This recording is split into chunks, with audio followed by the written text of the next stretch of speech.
Então vamos lá para mais um podcast Matraca e Mota. Você tá bem? Como é que Tudo você tá? tranquilo, com frio, cara, com frio um pouquinho. Depois de velho. É o cabelo, a cabeça congelada. Ainda bem que ajuda.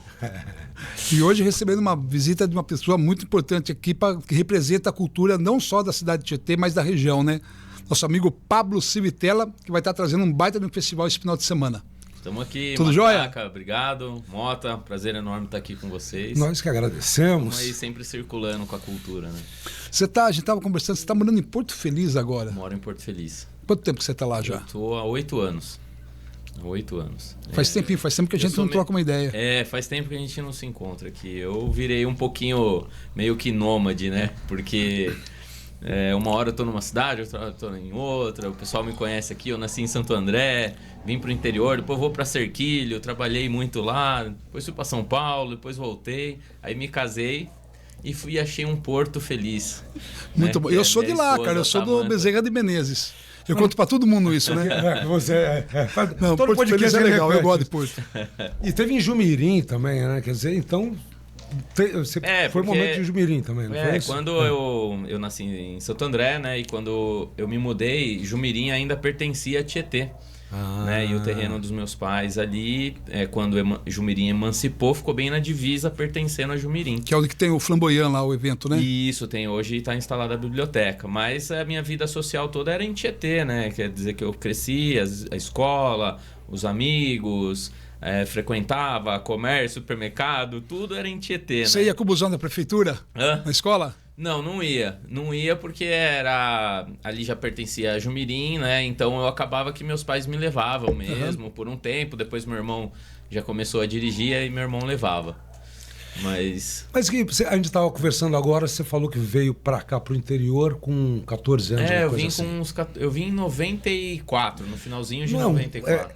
Quando alguém muda na cidade, não é uma quebra de amizades, porque as amizades é uma coisa importante nesse momento da vida. Ou você criou logo depois tudo isso aqui e vambora? Olha, eu confesso que você tem que iniciar a vida do zero, né? Mas a gente, pelo menos da época que eu vinha de Santo André, eu vivia numa rua que a gente falava que era até uma rua que a gente fechava ela de final de semana, então tinha muitos amigos da mesma idade. Lá. E foi difícil aqui no começo, né? Porque a gente tinha uma amizade lá de irmão, que a gente convivia, tanto é que são amigos meus até hoje. Eu tenho um amigo de Santo André, que ainda continua sendo meu amigo hoje, e tenho um amigo de tempo de escola que a gente perdeu completamente o contato, e lá a gente mantém as amizades. Então você tem que iniciar do zero, você tem que começar suas novas amizades, nova rotina. Você tá numa cidade diferente, os costumes são diferentes, uma levada é diferente, então você tem que construir tudo do zero. E foi o que nós fizemos, né? Eu e a minha família, né? Meus pais, meus irmãos. E aí quando você estava lá, você já tinha uma tendência à cultura, à comunicação? Ou você veio descobrir isso aqui? Eu vim descobrir aqui. Na verdade, eu assistia naquela época, tinha o Gugu, né? E eu sempre assistia na televisão. A banheira do Gugu. Não era a banheira, mas era o comercial da banheira, que sempre aparecia a agência de caça-talentos e tal. Sim. Venha fazer comercial no SBT, aquela coisa toda. Aí já deu gatilho já. Não, e eu ficava, legal, né? Parece que é bacana, tudo. Mas isso com 10 anos, com 11 anos e tal. E minha mãe falou, você devia de ir lá e tal. E eu sempre fui uma pessoa muito tímida, muito, assim, fechado, assim. Não era uma pessoa que falava, bom, eu sirvo pra estar fazendo comercial de televisão. Nunca me imaginei nisso. E até hoje continuo sendo muito tímido. Mas obviamente, eu acabei desenvolvendo pro trabalho, pras atividades que eu precisei fazer. Você concorda que aí foi a pessoa que é tímida desenvolve esse lado de comunicação e quer ser ator ou coisa assim, exatamente para combater essa timidez? Às vezes eu acho... nem todo tímido é artista, mas todo bom artista acaba sendo um pouco tímido, acho que por conta disso mesmo. Porque você acaba criando um persona, né? Na hora que você está atrás de um personagem, não é você, e você consegue, de repente... Eu não sei. Me parece um pouco isso. Eu vejo assim, né? Que eu não sei se exatamente era timidez, mas eu sempre fui uma pessoa muito concentrada para fazer. E eu acho que isso me ajudou a desenvolver, né, nesse caminho da cultura, que na verdade começou com o teatro. E né? talvez você nem fosse, você acha que fosse tímido, né? Eu gostava, mas eu tenho episódios que meu tio, por exemplo, eu tenho um episódio de infantil, não é nem pra falar, né? Mas meu tio falava, não, vem aqui, se você fizer uma graça aqui, se você dançar só de cueca, eu vou dar uns trocos. E eu não tinha, assim, com a família eu era desinibido, né? Mas internamente sempre fui muito fechado, muito tímido. Então era uma coisa que se fosse pra fazer na rua ou em cima do palco, eu não sei se eu faria, né? E depois eu fui desenvolvendo. Aí na época veio o Vitor Branco pra cá, ministrou um curso na Oficina Cultural. E ele era um cara que estava muito em evidência na época, tinha acabado de fazer a novela Próxima Vítima, estava no auge do teatro, tudo, e ele veio, selecionou um grupo de artistas e eu tava no meio, mas aventureiro, né? E nisso acabou desenvolvendo, e ele era um cara muito prático, um cara... um olheiro, né? Um descobridor de talentos. E ele foi um cara que me incentivou muito e eu embarquei na companhia dele e viajei por 5, 6 anos seguidos com o Vitor Branco fazendo peça de teatro. Você fez o curso aqui e aí desenvolveram a peça e saíram viajando. Pra você ter uma ideia, daqui ele selecionou um grupo de 16 atores que tinham participado. Que idade você tinha? Eu tinha uns 18 anos, 17 anos. Você pegou bem a época do teatro aqui em Tietê, que teve uma época muito boa, né? Que era muito forte. Peças boas aqui. E ele selecionou 16 atores e levou essa molecada tudo pra sair, viajar, excursionar como se fosse profissional. Aí 16, aí foi diminuindo e eu comecei fazendo a técnica. Eu não fazia personagem assim na peça. E o pessoal foi desistindo, até que saiu um que era falou, não, porque todo mundo sabia o texto de todo mundo, então quando saía um ator, falou, você faz o personagem dele? Faz. Aí a pessoa vai acumulando 2 personagens. E aí foram acumulando. Eu falei, pô, não vai chegar a minha vez, que eu agora tô com vontade, né? Não, porque na técnica você sabe toda... Eu já fiz técnica. Você sabe a deixa, sabe o ponto, sabe, puta, essa piada que o cara tá fazendo não tá legal. Não tá legal. Eu posso dar uma melhorada nisso. Você fazia o som? Você fazia som e luz? Eu fazia som e luz. Eu já fiz som e luz. Eu fazia som e luz na época. Cara, é muito louco isso. E aí foi, até que a companhia foi chegando, até que ficou 6. Ficamos em 6. De 16 pessoas que viajavam na equipe, foi reduzindo, foi enxugando os personagens. Cada ator foi acumulando. E aí saiu, aí falou, você quer fazer? Eu falei, vou fazer, eu já sei toda a fala. Aí eu comecei fazendo o Palhudo. A peça era 0900 de Quem Me Estrepei, era um bandidão, eu com a carinha de mocinho que eu tinha o cabelão, eu era cabeludo igual uma matraca na época, e nós dois perdemos o cabelo.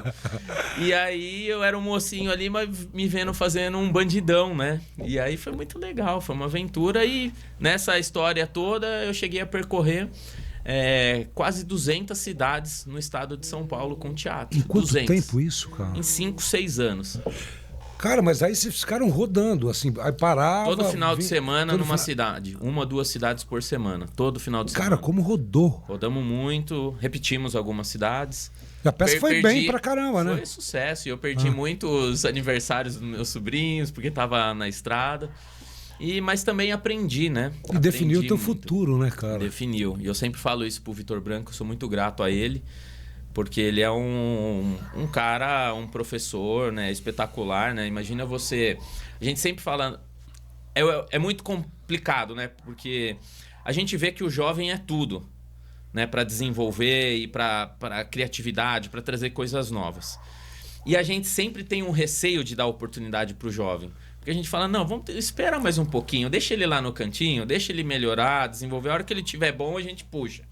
E ele não foi assim. Ele foi um cara que falou, viu o talento nas pessoas, falou, não, vamos pra estrada, e vamos pau. E aí, foi assim que ele fez. Mas você ganhava uma graninha? Eu fui. Na época a gente não ganhava, né? A gente tinha cachê, mas não era um cachê que falava que a gente podia sobreviver do teatro. Né? Ele estava sobrevivendo do teatro. Eu brinco muito porque a gente se vê ainda hoje bastante, né? A gente sempre fala como é que tá a estrada e tal, porque ele continua fazendo o mesmo trabalho que ele fazia há 30 anos atrás, né? E eu dei a volta e vim para os bastidores dos eventos, do teatro, da cultura, né? E ele... E quando ele estava na estrada, ele tinha quase 40 anos, 37, 38, e a gente estava com 20 e pouquinho, 18. Daí eu falo para ele, nossa, Vitor, hoje eu tô com 40, né? 43 eu tô, né? Eu falei, você com a minha idade tava pegando essa molecada e levando pra estrada. Eu não teria coragem de fazer isso danada, hoje. Né, cara? Como é que eu vou pegar 16 alunos aqui numa cidade e sair para cidades fazendo teatro, que é a sobrevivência dele, né? E ele continua fazendo esse trabalho. Porque não acreditando, é só, né? Porque você tem que acreditar, porque se você não acredita... Então ele formou muitos talentos, deu oportunidade não só para mim, mas outros artistas espalhados no estado que trabalharam com ele e se formaram e continua. E eu fiquei por muito tempo... no teatro, produzi meu espetáculo, produzi minha companhia, porque tinha uma coisa. Daqui? Aí eu montei a companhia aqui, projeto escola, fui, até que eu... porque ele deu essa oportunidade de aprendizado. Porque o que ele fazia? A gente era profissional, mas a gente não era profissional. Aí o que ele fazia? A gente chegava numa cidade, então a gente ia nas escolas com ele para divulgar. Naquela época não tinha internet. Então a gente divulgava na escola, ele levava a gente nas rádios, levava nos jornais. Lá no jornal você tem que se portar assim, você tem que falar assim, viu? Vamos lá comigo pegar patrocínio, vamos lá divulgar a peça. Ia no semáforo, ia dar entrevista pra Globo. Naquela época a entrevista pra Globo era, né, uma coisa que era o máximo. E a gente... Então isso... Mãe, eu tô na Globo, né? Isso, exato. Lá era uma época assim, né? Você aparecia na Globo, vendia ingresso. Na hora, assim, as pessoas corriam para comprar ingresso na bilheteria. Era uma outra época, só que ele proporcionou tudo isso. Claro, então ele ensinou a gente montar palco, preparar, o caminho das pedras, cuidar de bilheteria, pedir patrocínio. Ele ensinou tudo. Movimentação de direção. Tudo vocês entenderam? Como criar luz, como... Né? Ele sabia tudo e passou tudo isso pra gente. Falou, quem quiser aprender, aqui a escola tá aberta. E ele é do teatro, assim. Ele trabalhou na TV, mas o forte dele sempre foi teatro, sempre foi o teatro. Né? Ele surgiu com o Mazzaropi, né? Foi as primeiras apresentações dele... naquela época do circo do Mazzaropi. Então ele é um cara... É um cara assim muito, né, vivido, né, muito experimentado, percorreu praticamente todas as televisões. Aliás, já fica até o convite aqui, né, para o Vitor aparecer e bater um papo com a gente. Não, ele morou um bom tempo aqui. Ele morou um tempo aqui. Ele morou um tempo aqui, mas hoje ele está em Praia Grande. Ele mora em Praia Grande. Tá bom. Mas continua fazendo... famoso na Praça é Nossa do que na Praça é Nossa também, né? É porque mais recentemente, né, na Praça é Nossa. Mas na época ele foi, que nem teve agora, Quem Matou Odete Reutemann, né? Na época da novela Próxima Vítima, que foi uma das maiores audiências da Rede Globo, nos últimos capítulos ele ficou como suspeito de ter, né, de ter sido serial killer. Fortíssimo. Né? Então, projetou muito ele. Era um cara do teatro, né? Então, o negócio dele é teatro. Então, ele já vinha aqui pra Tietê com O Espírito Baixou em Mim, 9 Semanas e Meia de Amor, peças que fizeram muito sucesso. Então, acho que ele soube aproveitar bem o timer, cara. Sabe? Não, ganhou dinheiro, né? Ganhou dinheiro porque se você tá na televisão naquela época, não é que nem hoje, você fica disputando, é uma confusão de mídia, de internet, de Facebook, de YouTube, da própria televisão concorrendo com a televisão. Mas hoje é difícil. Mas mesmo assim, a Globo é muito relevante, né? É muito relevante. Ainda é, mas ser um ator da época, Globo, né? Já muda o preço do ingresso, né? Mas e a chance de encher, né? Com certeza. Então foi uma escola, assim, fantástica. Eu fiquei uns 5 anos excursionando com ele. Cara. Daí, paralelamente, eu montei minha companhia e comecei a viajar também, fazer a mesma coisa que ele fazia. Aprendeu, agora vamos seguir o caminho. Mas ele teve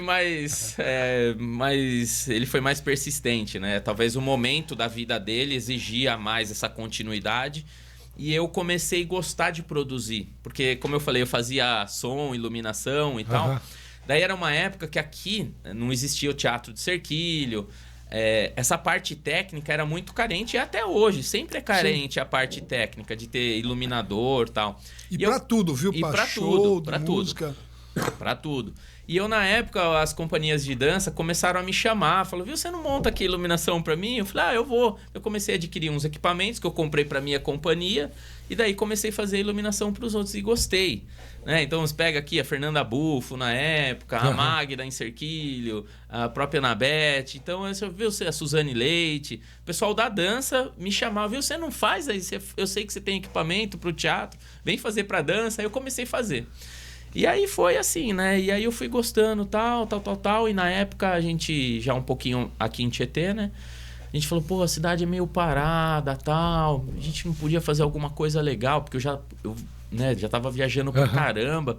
Aquela coisa, falou, a gente tá sempre viajando fora e aqui dentro da cidade a gente não faz nada. Era uma delícia quando a gente vinha apresentar fazer aqui, Tietê, né? Porque a gente viajava muito fora, ia na televisão, pô, mas aqui na nossa cidade, como que é e tal...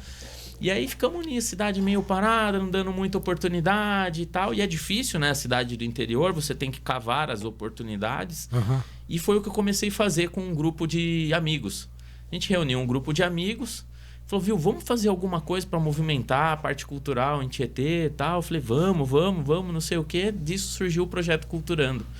Há 17 anos atrás. 17 anos? 17, olha. foi em 2007. A gente fundou o Projeto Culturando, numa reunião de amigos, assim, batendo papo. Viu, o que a gente pode fazer? Aí surgiu o Encontro de Bandas, que foi o primeiro evento do Projeto Culturando. Foi na praça, né? Foi um circuito que nós fizemos. Olha a loucura, né? Porque ninguém tinha dinheiro pra nada, ninguém sabia exatamente o que ia dar, Isso daí é época da TV, eu fui fazer uma tomadinha com você lá. Foi. Nós fizemos. Daí o que era um circuito encontro de bandas? Vamos nos bairros, porque vamos fazer pros bairros, uma loucura. Aí juntamos, na época tinha o Darcy com o trio elétrico ali da Nova Regional, né? E aí a gente falou, Darcy... Você lançava as bandas tudo em cima do trio elétrico, As bandas tocavam em cima do trio elétrico. Hoje a maior sensação é tocar em cima do trio elétrico. A gente fazia isso há 17 anos atrás. Porque era uma solução, né? Mas era hip hop, era rock. Não era porque era bonito, era a solução. Era uma solução, porque a gente não tinha muito dinheiro e o trio elétrico já tinha o som. Então daí os músicos, para levar um amplificador, uma guitarra, um instrumento, tinha. Então ia subir a músico com bateria para cima do trio elétrico, com um cubo de baixo que é pesadão. E olha, foi uma delícia. Daí a gente foi no Povo Feliz, fizemos uma etapa, depois a gente foi para Coab, depois viemos aqui no São Pedro e depois a etapa final foi no centro da cidade, fechando. Mas uma loucura. É o primeiro encontro de bandas culturando, foi em 2008. E de lá para cá não paramos mais. Então, porque a gente vai vendo aqui, né, todos os projetos que você tem, pela idade e pelo tempo que você tem, é muita coisa, cara. Você gosta de balançar poeira, né? Não, balançar. Não, eu tenho algumas passagens interessantes, né? Porque eu nunca parei. Né? Hoje, claro, a minha história acabou se confundindo um pouquinho com o Culturando, porque a gente acabou pegando um carinho por esse projeto, né? Por essa iniciativa. Vamos dizer, o primeiro filho, né? É, como se fosse o meu primeiro filho. Eu já tinha uma história com o teatro, que eu já tinha percorrido, já tinha apresentado bastante, já tinha até saturado de apresentar, porque chega uma hora que começa a cansar. É cansativo você estar na estrada todo final de semana. Você vê a vida de músico, né? Não é todo mundo que se dedica a fazer isso, né? Você pega alguns músicos aqui na nossa região que vivem da música. Então, o cara que vive da música, ele não pode ficar doente, né? Depende só ele dele, é um né? empresário dele mesmo, ele não pode ficar doente. Se ele não for tocar, ele não ganha. E no meu tem um agravamento, porque quando você está num teatro, se um ator não vai ninguém. Acabou, né? Você não pode trocar um baixista, um tecladista. Eventualmente aconteceu agora num evento de rock aí na cidade vizinha, em Cerquilho, que a vocalista ficou doente, chamou outra vocalista. Trocou no teatro embora, né? a gente não trocava assim, porque é anos de experiência, Você não tem alguém é de o texto stand-by decorado. ali, né? Não tinha stand-by, né? Stand-in, né, que a gente Stand-in, fala. Não tinha stand-in para substituir. Tinha que ser na técnica. No nosso caso já todo mundo se E desdobrava. quem vai pôr o som daí, né? Não Então tem a gente jeito. não podia ficar doente. A gente não podia ir num aniversário, como eu falo, né? Eu perdi muitos aniversários dos meus sobrinhos, por exemplo, em alguns anos, às vezes de um, de outro. Então é uma vida dedicada a isso. É uma vida... E aí depois que abraçou e né, você vê que as coisas começam a acontecer, né? Porque a gente também fica em dúvida, tem a cobrança, né? A própria família começa a olhar. Como é arte e cultura, as pessoas ficam desconfiadas. As pessoas falam, você começa a pegar uma idade. Naquela época eu tinha 17 anos, 16, 17 anos, 18, 19, você vai tolerando, 20, aí depois, viu, você não tá estudando, não vai mais fazer faculdade. O que você vai ser quando crescer? Eu tive, graças a Deus, eu não tive, assim, cobrança dos meus pais, mas eu sei que isso é uma realidade e talvez a gente... eu, meus irmãos, mas mais eu, né, por causa da cultura, não fosse tão cobrado pelos meus pais, porque a gente se cobrava. Eu e meus irmãos, a gente tinha muito isso, essa responsabilidade com a família de entender. Falou, pô, meu pai tá ralando aqui, meus pais, e eu tenho que, né, dar a minha contribuição. Então, meus pais, por esse lado, eles nos apoiaram muito, me apoiou muito, só pelo fato de não me cobrar. Claro. Né, de dar liberdade. Se preocupavam, mas... mas não apertavam muito. Não apertavam, mas a gente também tinha essa consciência de que se a gente tá ali trabalhando e fazendo, a gente tem que fazer dar certo. E eu tive também um momento de meio que de decisão também, né? Porque você vem com um teatro, vem indo, é aquela coisa, você tá ganhando um cachê, mas ele não é suficiente para você se manter. Então eu falo, pô... Então é igual você ganhar hoje, você está fazendo o que você ama, mas está ganhando meio salário mínimo. Pô, meio salário, é meio salário, mas eu tô ganhando, né, fazendo aquilo que eu quero, mas dá para pagar a conta de água, dá para comprar suas roupas, dá para fazer essas coisas? Pô, não dá. Então eu vou ter que ver o que eu vou fazer da vida aqui. Então começa a ter esses questionamentos, né? Começam a ter esses questionamentos. Impulsiona para você buscar o que fazer dentro daquilo que você quer. Aí você trabalha com o quê? Sou... não é. Eu graças a Deus, eu nunca tive ninguém me falando você trabalha com o quê? Porque quando eu me propunha a fazer, as pessoas viam o que eu estava fazendo. Sabia o que estava fazendo. Então eu, por exemplo, com 18, 19 anos, 20 anos que eu tinha uma companhia, por exemplo, fazia umas loucuras assim, que se hoje se a gente contar, ninguém acredita. Mas, por exemplo, eu fazia projeto escola, naquela época não existia o teatro em Cerquilho, por exemplo, e eu usava tanto o Teatro Santa Terezinha aqui em Tietê, quanto a Escola Plínio, e organizava excursão, com 19 anos, eu organizava excursão de Cerquilho, trazendo, baldeando ônibus e mais ônibus, para trazer público para Tietê, e fazia isso com Laranjal, fazia isso com Jumirim.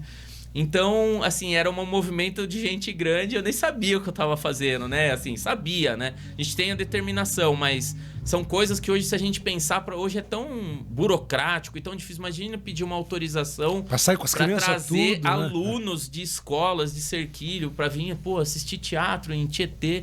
E eu fazia isso. Entrava dentro da sala de aula, vendia ingresso, tinha o apoio dos diretores, secretária de educação. Eu lembro até hoje, lá em Cerquilho, a grande Ivani, secretária de educação, que me abriu as portas, permitiu, trouxe. Isso fortaleceu o trabalho e possibilitou eu enxergar que, tem um caminho aqui. Nossa, aqui eu ganhei dinheiro, aqui deu para ganhar dinheiro, aqui é assim, olha como funcionou, vamos tentar replicar isso em outras cidades e tal.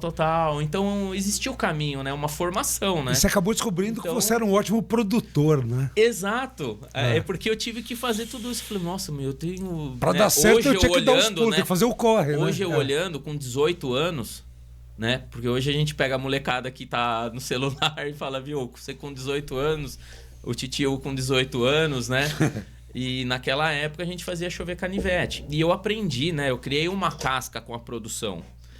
E tanto é que eu persisti com o Culturano, porque nem hoje a gente até legal chega, você né? começar como técnico de som mesmo. A gente fala, né? Porque não... as peças vão se encaixando depois, né? A gente vai... Hoje, se eu olhar para trás e falo, nossa, como que as peças se encaixaram, né? E é bem isso, porque eu fui meio que experimentado em todas as etapas de produção, de tudo, né?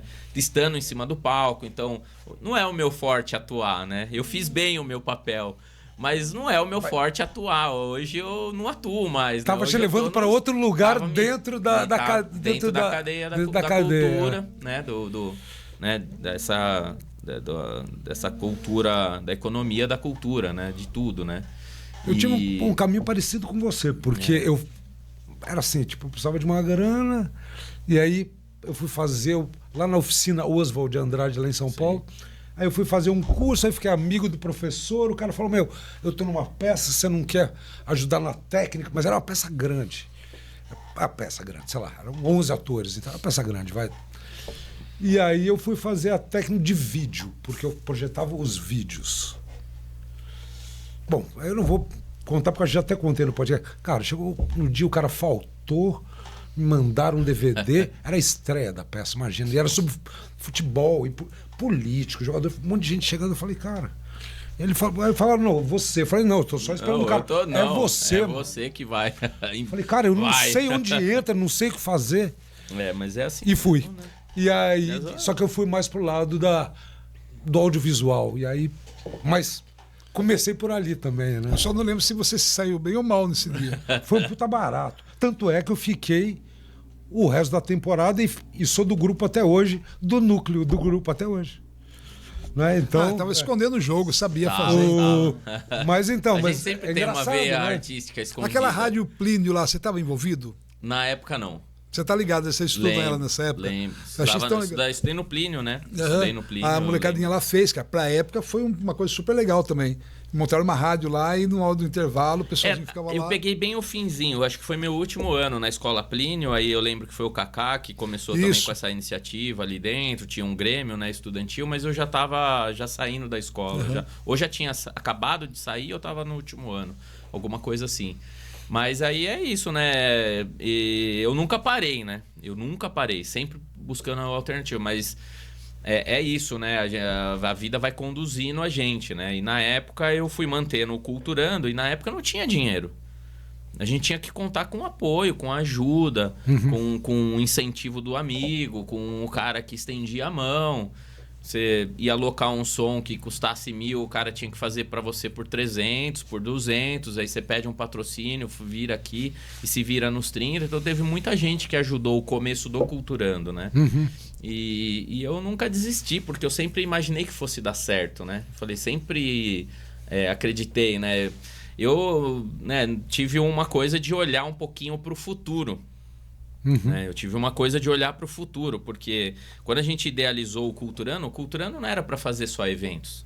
Eventos eram uma parte do que a gente tinha idealizado, os sonhadores naquela época, né? A gente queria um plano de desenvolvimento cultural para Tietê. Era isso o projeto Culturando. Então ele consistia em ter um plano municipal de cultura, que foi para a Câmara esse ano. Eu vi. Depois de muitos anos, né? A gente tinha isso de ter um plano de cultura, de ter o fundo de cultura, esse fundo subsidiar ações, que são os espetáculos reverter uma parte para o fundo.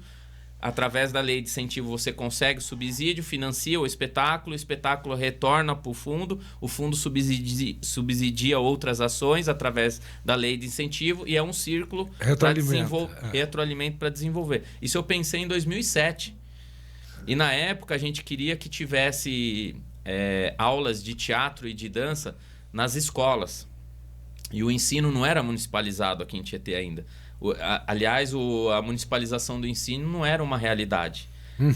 Só estava começando a existir em Cerquilho e nas outras cidades aqui não tinha, inclusive Tietê. Falou, como que você vai colocar aula de dança nas escolas, sendo que as escolas são estaduais, tem que ser um projeto estadual? Eu falei, sei lá, mas eu acho que é importante, porque meus primeiros contatos com o teatro foi na escola. Foi na escola Plínio, foi de lá que deu o start.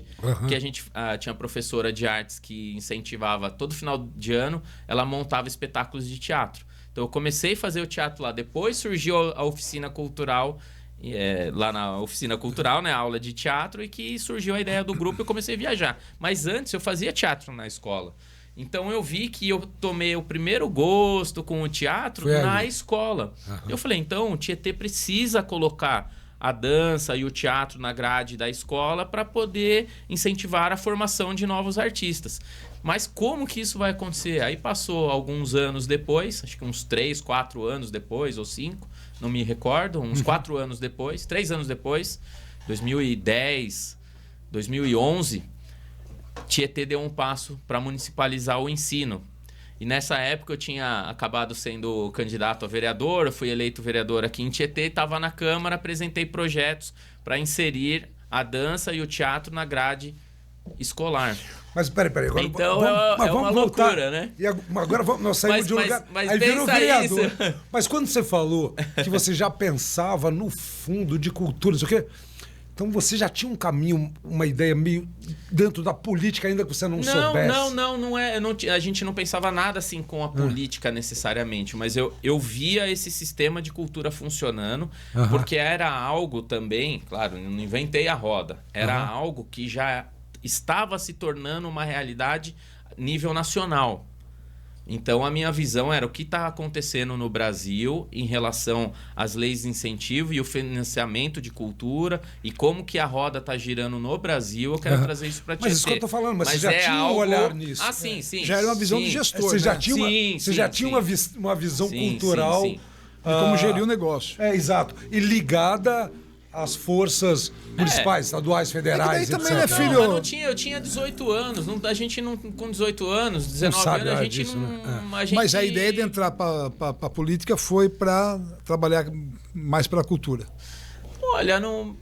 Foi situações que foram surgindo, porque não foi programado. Eu não tenho uma família de políticos nem nada, mas foi uma circunstância em que veio... Quando chegou a oportunidade, falou, puxa vida, se eu conseguir, eu posso trabalhar pela cultura. Sim. Aí até foi uma bandeira que eu levantei. Aí depois, se eu for para campanha, eu vou falar, não, vou me dedicar pela cultura, porque é uma área que eu gosto, tenho familiaridade, eu vou trabalhar em cima disso com toda certeza. E as pessoas votam em quem levanta a bandeira da cultura? Ou você tinha outras bandeiras dentro da história? Olha... Porque a cultura, as pessoas veem de uma maneira importante? Essa é a pergunta. A questão não é essa. A questão é que é meio complexo, é duro de explicar, porque uma coisa é o que a gente pode falar assim, aberto para o público, e outra é o que é. Mas, assim, na prática, a realidade é que uma coisa é a eleição, outra coisa é o seu mandato. O seu mandato, ele te possibilita fazer várias coisas, no caso de vereador, limitadas ao legislativo. Né? Agora, a campanha é uma situação diferente. Então, o que a gente tem que analisar? As pessoas votam na cultura? Votam na cultura, porque votaram em mim também, mas não foi todo mundo. Né? A classe artística talvez não fosse suficiente para eleger um vererador. Esse é o ponto.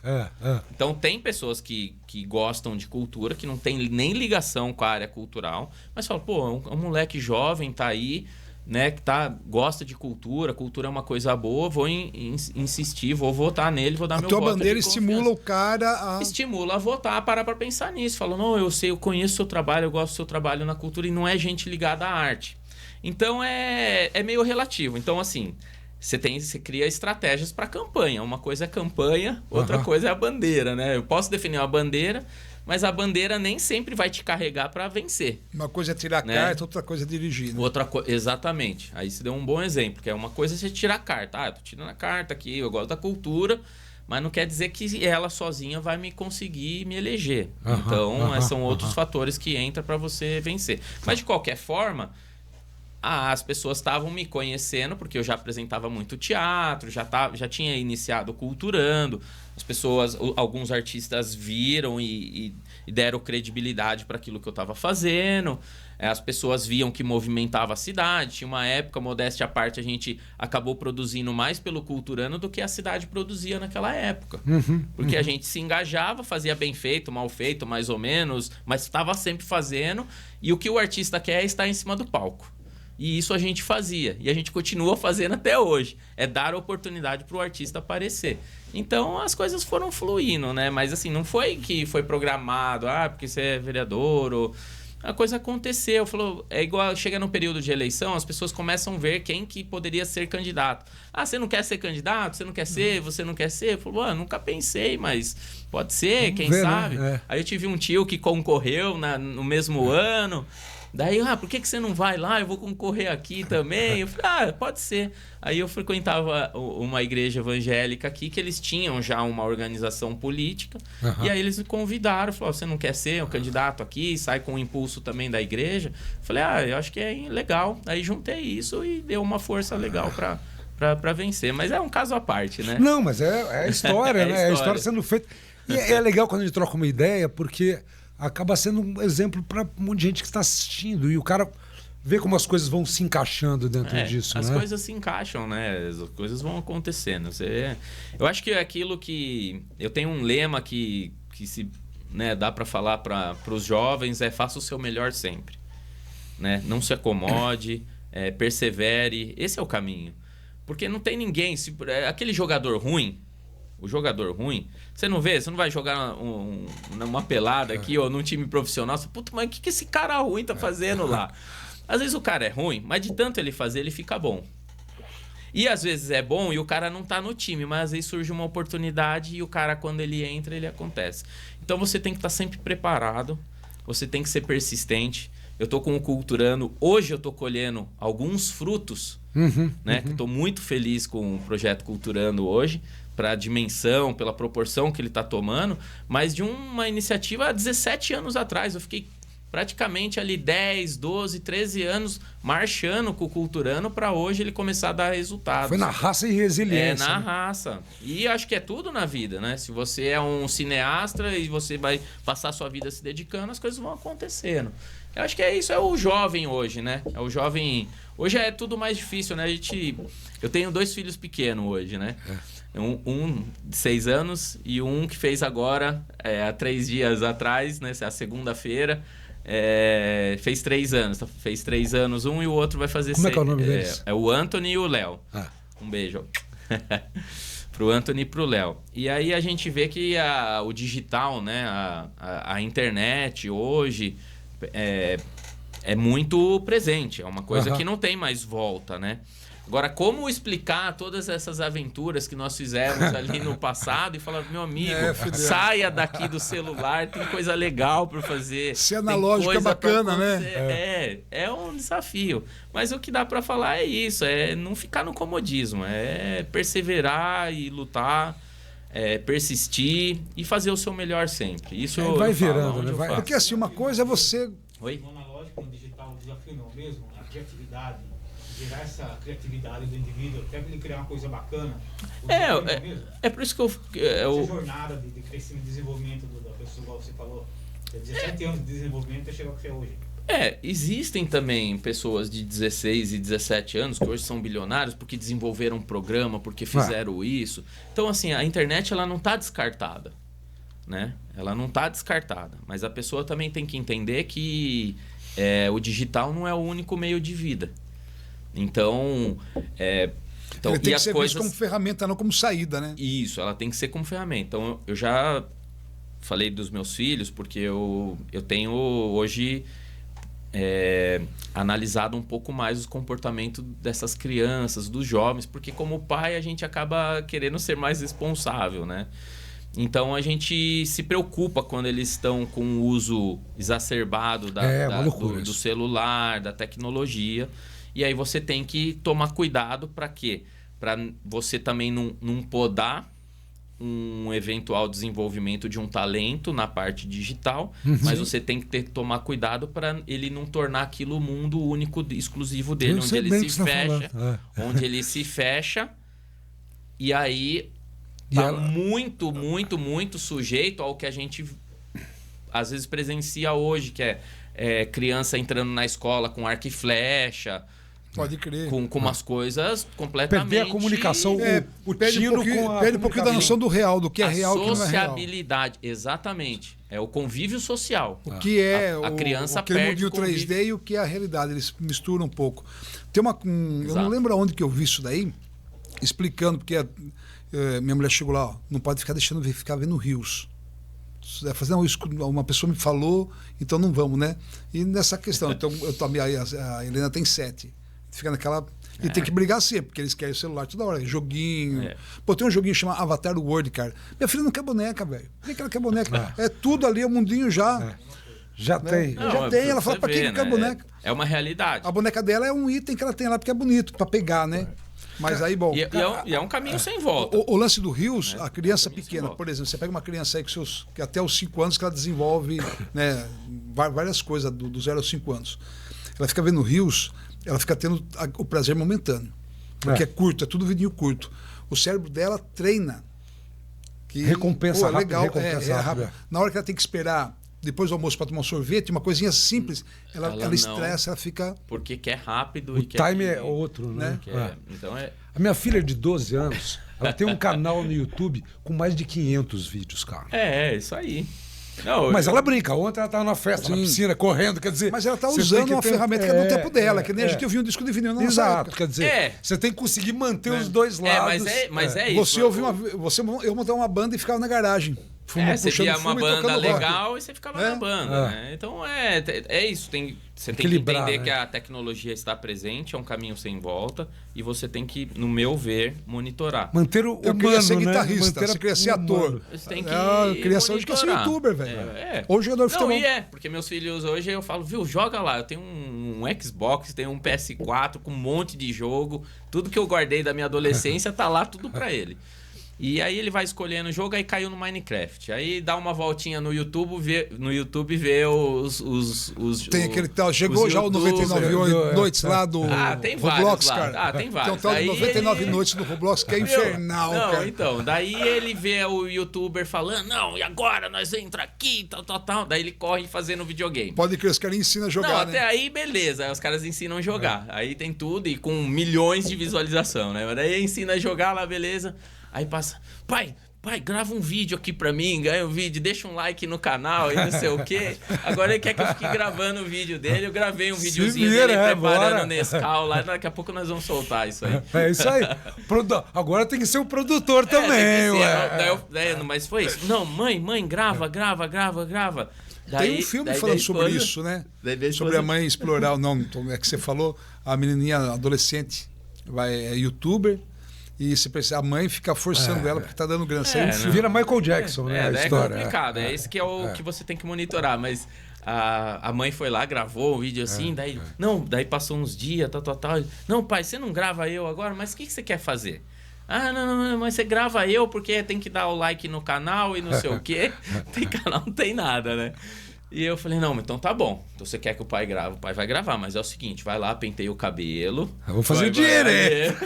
Produção. O gestor começou. Se você quiser que o pai vai, mas aí é outro esquema comigo. Aí você tem que falar, o pai vai falar pra você direcionar você.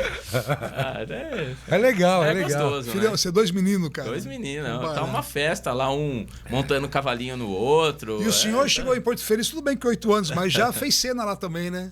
Tamo, já tá envolvido com o Eric lá. O Eric é um baita brother que eu tenho, cara. O Eric é uma pessoa muito bacana, um cara, um artista, né, talentoso. E que, por sinal, eu fiz amizade com ele aqui em Tietê. Foi lá nesse encontro de banda, não sei se foi no primeiro ou no segundo, eu lembro na época que eles estavam gravando com o Porão 365, isso. Tava no auge dos caras e tal. Inclusive foi uma traca que indicou a banda do Porão aqui, eles vieram tocar e eu peguei amizade com o Eric aqui. Putz, verdade, eu não lembrava disso. O Porão tocou, né? Foi. Os caras tinham voltado de Los Angeles, não sei do que. Os caras estavam no auge, tocando Mistérios da Meia-Noite lá, várias coisas, sei lá, tinha uns... mas o Eric era um cara que chamou muita atenção, porque na época a gente não tinha muita grana, né? E a gente fazia sempre as coisas com as bandas da cidade. Uhum. Até hoje a gente mantém isso. Todo evento que a gente faz tem que ter o artista da cidade participando, senão esqueça. Uhum. E só que a gente queria trazer alguma atração, alguma coisa, aí uma atração, tem uns caras lá que estão bombando, estão gravando não sei da onde, chama Porão 365, tá tocando na rádio. Eles tocaram acho que umas 4 músicas. Estão tocando na rádio também, tal. Eu falei, vamos ver se der certo, e deu certo. Não sei como que foi, mas veio. Não sei se foi pagando de graça, mas veio. Mas aí os caras vieram, apresentaram. E o Eric tem uma presença muito... Eu falo isso em todo lugar que ele tem uma presença de palco que é fenomenal. A ponto dele pular em cima da galera. Tanto o público estava envolvido com a apresentação dele. Isso me chamou a atenção, porque até então eu não tinha visto. Eu nunca fui do rock and roll, né? Mas eu fazendo... né? A cidade pedia rock, né? A gente envolvido com a música... Eu fui aprendendo, fui enxergando isso. Falei, puta, cara, esse cara é fantástico. Esse cara tinha que dar aula para as outras bandas, para os vocalistas saber, né, transferir um pouquinho desse carisma com o público. Você tava no bar a presença de palco que ele tem é fantástica, porque eu me vi muito no teatro. Eu falei, pô, no teatro a gente, né? E o cara faz isso com a banda, tá legal. Presença de palco. Você tava nos E aí eu dei volta, fui morar em Porto. Você fez eu eu não lembrava dele. E eu não lembrava dele de Porto, sabe? Bicho, você tava em barzinho assim, você olhava no palco, cadê o Eric? Daí ele tava em cima das mesas, cara. Ah, então, ele é maluco, né? Mas Mas ele é. Não, o Eric ele tem uma presença de palco fenomenal. A presença de palco dele. Eu lembro quando ele falou de pasta. E foi um cara, parece que chamou a atenção dele. Falou, cara, você pode fazer o que você quiser na frente do palco. Enquanto você tiver com essa porcaria de pastinha com as letras em cima, você nunca vai ser uma banda. E é verdade, né, cara? Você tá preso, né? Sim, porque e outro, você vai. É uma coisa que você não presta atenção que aquilo é feio. Mas quando você olha, você vê que aquilo que tem alguma coisa estranha.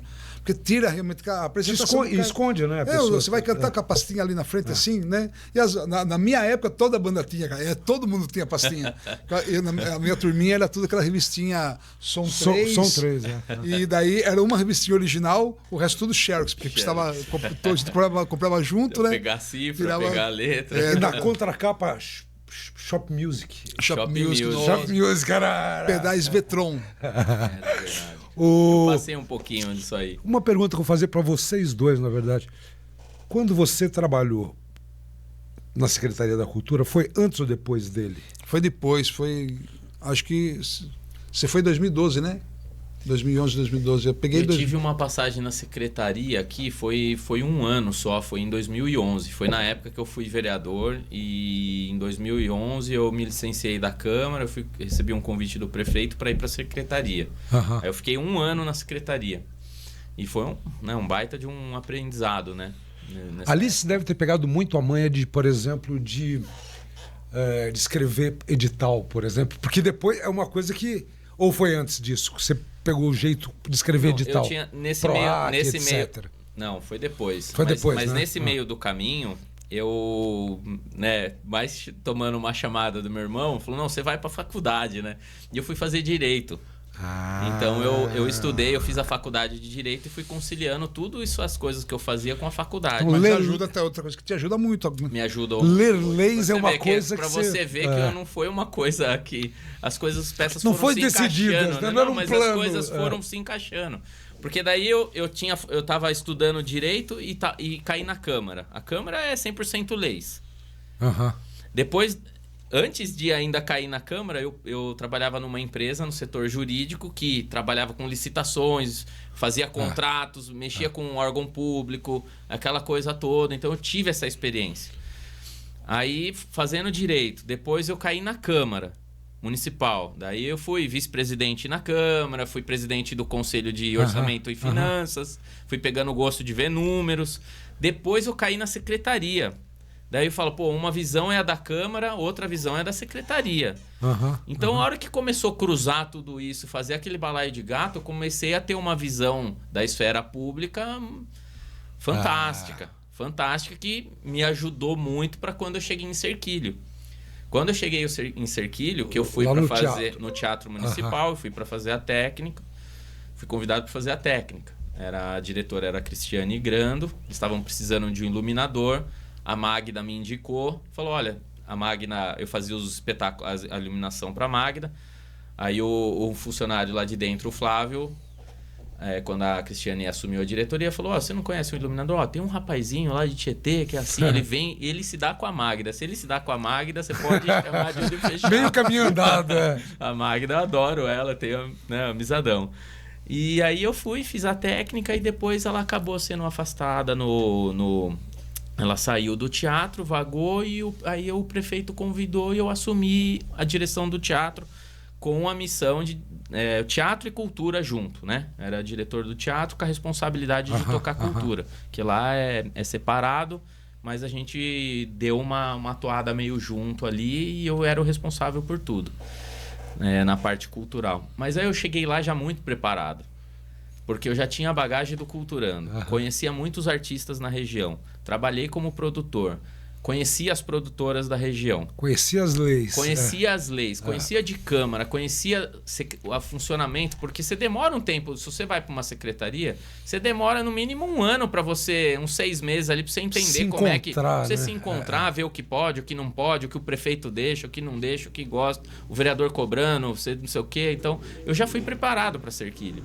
E quando eu cheguei em Cerquilho, eu falei, não quero saber de política, eu quero saber de eu vou fazer meu trabalho técnico aqui. E aí eu comecei a desenvolver o teatro lá. Eu bati, legal. Por 3 anos seguidos, eu bati recorde de público. Olha que legal. Nas temporadas do teatro, mas fazendo pesquisa, entrevistando as pessoas. O que você quer ver, o que você não quer. É a primeira vez que você veio no teatro, é a segunda, é a terceira, o que você assiste. Então eu fazia pesquisa dentro do teatro. É uma coisa que hoje você pensar que alguém está fazendo pesquisa, não faz. Né? Na minha gestão, em 3 anos, eu tive um espetáculo cancelado só, porque eu quis fazer uma ação inovadora em Cerquilho, que era colocar um espetáculo às 11 horas da manhã no interior, coisa que é muito comum em São Paulo. E foi um único espetáculo que eu cancelei, que eu tive que cancelar por falta de público. Ainda teve um público mais pequeno, mas eu falei, não vou fazer a peça com pouca pessoa, mas porque eu coloquei um horário às 11 horas da manhã no interior. Numa cidade, nem em São Paulo é fácil, numa cidade de 35 mil habitantes. Nem em São Paulo isso é fácil. Mas eu quis desenvolver isso e quis oferecer para a cidade algo diferente do que eles estavam acostumados a ver. Então foi o único. Em 3 anos que eu fiquei na gestão, bati recorde todos os anos. Trouxe muita coisa, muita movimentação para o teatro. Tanto todas as ferramentas que o governo do estado tinha, que aí entra também a parte política, o conhecimento da esfera pública. Todas as ferramentas que o governo do estado tinha na área cultural eu levei para Cerquilho, todas. Até a mais desafiadora, a orquestra sinfônica, a mais desafiadora que foi a São Paulo Companhia de Dança, porque o Teatro de Cerquilho não tinha as dimensões técnicas necessárias para a companhia vir, porém ainda assim eles adaptaram um duo, um solo e um duo para poder vir. Falou, o teatro, o palco, as dimensões do palco aqui não dá, mas a gente vai. E aí a gente conseguiu trazer. E num desses projetos, eu também trouxe um projeto, né, inovador aqui para a região, que era uma ferramenta do governo do estado que não tinha vindo para cá, que era a Ópera Curta. A Ópera Curta era um projeto, um programa do governo do estado de São Paulo que consistia em circular com uma ópera, num formato curto, né? Ópera curta. Então tinha todas as características da ópera, uma ópera Madame Butterfly e tantas outras. Vinha com os músicos tocando ao vivo, com os cantores, o barítono, o que a ópera precisava naquela época, cantando, então os solistas, tudo, né? Cenário de ópera, tudo de ópera. E aí veio 150 pessoas assistindo, falando, pessoas nunca assistiram ópera. Não tem ideia do que vai acontecer. Nem eu. Batem palma no meio, né? Ópera difícil até para aplaudir de uma peça e outra, porque na ópera você não pode terminar um ato, você não pode bater palma, né? Viu? Mas tá ligado? Difícil. Não pode? Pode. Tem um momento certo, né? Não se aplaude. Cara, eu fiz uma ópera. Isso porque eu fui assistir uma vez pelo fato de ter. Eu tava no Rio e o cara falou, a mãe do cara tinha um ingresso pra ópera. Eu falei, não, eu não sei o que é essa porra aí. Eu sei que tem. Falei, mãe, eu vou porque, tô no Rio, não vou ver uma ópera. Mas é isso. E eu fiz isso, cara. Que termina, tá dentro ainda, tipo, termina de cantar. Mas ele tá cantando uma história, né? Aí tá acontecendo um negócio, o cara vai entrar, daí eu já lá.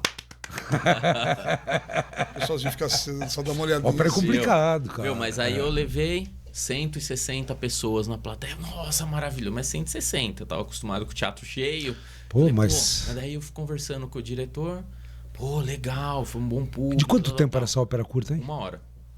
Tá. 1h10, alguma coisa assim. Não era... As óperas normalmente tem 2 horas e meia, 3 horas. Mas tá muito bom, né, cara? Bom pra poder levar pra fora e falar, é legal. É legal. Aí, no ano seguinte, vamos de novo? Vamos de novo. Aí... 250. Já foi legal. Daí eu fiquei contente, fiquei animado. É porque a pessoa que assistiu, ela sai e conta, né, meu? No terceiro ano, deu 300 e poucas pessoas. Então eu vi a sementinha crescer. E o diretor, eu acabei fazendo amizade com ele. Olha pra você ver como que é a vida, né? Eu atribuo muito a Deus, porque eu acredito né, que Deus sempre me ajuda nesses momentos e a gente sabe quando a gente tá no caminho, né? Nesses 3 anos da Ópera Curta, eu sempre conversava com a diretora, com a produtora. Sei. Não conversava com o diretor. Falava oi, vinha cumprimentar e tal, mas eu sempre tratava com a produtora do programa. Tal. No 3º ano, a produtora não foi. E aí o diretor fez a vez da produtora e veio, eu sou o Kleber Papa, eu sou o diretor aqui e tal, a produtora não pôde, deu uma enxaqueca nela, e eu vim aqui, e daí, nossa, ficamos batendo um papo infinito ali. E ele falou, tal. E aí tudo que ele falava de São Paulo eu já sabia, porque eu sou muito atenado em São Paulo. Tudo que acontece em São Paulo eu sei. Eu conheço. Na área cultural, aí ele falava, não, mas não tá acontecendo isso, não foi aquilo. Viu, mas lá no estado, na secretaria, e não sei o quê, e no município. E aí ele falou, pô, mas o que esse cara sabe daqui de São Paulo, né? E aí a gente veio, aí caímos um pouquinho na política, falou, não, eu queria falar com o Campos Machado na época. Era um deputado muito famoso aqui em Tietê, do qual eu conhecia. E aí eu falei, não, mas eu conheço o Campos Machado, é amigo, tal, tenho pessoas aqui, tal, conheço o chefe de gabinete E aí foi uma amizadona. Falei, não, eu preciso falar com o Campos Machado. Não, mas você vai falar com o Campos Machado e tal. E eu falei, o meu sonho é ir para São Paulo. Porque eu já tô trabalhando muito aqui no interior. E eu queria ter uma experiência em São Paulo para eu poder enxergar... Ver a dimensão... Ver se o que acontece aqui no interior é igual em São Paulo, se a coisa que acontece em São Paulo é igual aqui no interior. Eu quero ter... Pô, mas você quer ter essa experiência? Eu quero. Eu gostaria de ter, eu gostaria de ir, porque... Aqui eu já percorri bastante, já fiz muito culturando, já fiz nas prefeituras e tal. Eu queria ir para São Paulo, tal. E aí conversava, fizemos uma baita amizade com o diretor. Ele falou, não, calma, que se as coisas desenvolverem como a gente está pensando lá, quem sabe vai ter uma oportunidade para você. E aí aí passou as eleições, era o último ano de mandato, né? Era o prefeito Toque em Cerquilho, aí no último ano de mandato. Aí passou as eleições e eu continuava em contato com o diretor lá em São Paulo. O Dória venceu para a prefeitura. E aí esse diretor tinha falado, se o Dória vencer as eleições em São Paulo, tem grande chance dele me nomear o diretor do Teatro Municipal de São Paulo. E se isso acontecer, você vai para lá? Você topa ir para lá? Eu falei, não, eu topo. Então tá bom, vamos ver se aconteceu. Vamos ver. Daí, o meu último espetáculo aqui em Cerquilho foi dia, acho que 27 nesse ano. Geralmente a gente para antes do Natal. Nesse ano específico, passou. Por conta da demanda que eu colocava, eu ia até o limite que tinha lá, né? Até o pessoal falar, chega, né? Aí acho que foi no dia 27 ou 28, eu ainda tive um espetáculo em Cerquilho, a hora que eu tava voltando pra ir passar o ano novo em Porto Feliz, que eu já tava com a Samanta na época, namorava ela. O diretor me ligou, falou, pode vir aqui no dia 1º, que eu tô assumindo. Olha, 3 dias depois, 4 dias depois. No dia 1º eu já tava lá em São Paulo, eu fiz a virada e já... No dia 1º ele foi nomeado, no dia 2... Eu já estava lá em São Paulo e trabalhando no Teatro Municipal. Oh, que legal, que legal. E aí as coisas vão se cruzando, né? A história vai cruzando, né? Não perdeu. Você falou que o artista ele quer estar sempre no palco. E um dos seus trabalhos é colocar o artista no palco. E assim, a cultura ela passa por um pedágio que é a política. Hoje no Brasil é praticamente impossível a cultura não passar por uma parte pagar esse pedágio que a política exige. E assim, existe capacitação técnica no interior, assim, por exemplo, na equipe para poder o cara assumir a secretaria, vou colocar o cara no palco. Tem isso? Eu acho que é difícil. Desculpa, eu não entendi o final da sua pergunta. Uma capacitação técnica no pessoal quando trocou o prefeito, colocou outro. O cara vai nomear um secretário. Existe um grupo, uma capacitação técnica. Um preparo pro gestor? Não, pro cara que ele vai produzir a cultura. Pro artista. Secretário, por exemplo, secretário de cultura da cidade. Tem gente igual, tem prefeito que passa a cidade, a cultura morre. O cara não entende muito. Então, um preparo pro secretário, você fala? Para ele desenvolver a cultura. Um preparo para ele saber operar a secretaria, você está dizendo? Sim, o cara subir num palco, o palco tem que estar pronto, né? Colocar no palco sem ter palco, sem ter iluminação, sem ter som. Tá falando do gestor e não que na verdade é assim, né? O secretário não tem essa responsabilidade, né? O secretário ele tem uma responsabilidade de gerir a cidade no âmbito cultural. Então ele não é necessariamente o responsável por colocar uma iluminação ali ou preparar o palco. Ele é responsabilidade para criar ferramentas para que os artistas se apresentem. Isso o gestor pode fazer, né? Então, eu não sei se a sua pergunta era focado na capacitação do secretário ou na capacitação do artista, né? Ou se as duas coisas, né? Precisa dessa questão de iluminação, de cenário... Não, então...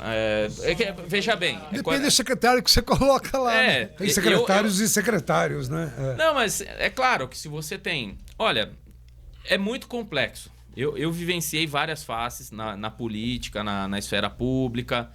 Eu, antes de chegar na Câmara e de conhecer da esfera pública, eu era artista. Então, eu sabia as dores. Então, eu ia cobrar espaço, eu ia cobrar, né, melhorias. Pô, a prefeitura não ajuda, tal. Então, tem coisas que depois, quando você está do outro lado, você entende que aquilo não é possível, que aquilo lá é privado, aquilo não é público. Então, você sempre está ali, é uma faca ali bem afiada, que um pouquinho é privado, um pouquinho é público, é privado, é público, é privado, é público. Então, é um pouco isso, né? Então, você tem o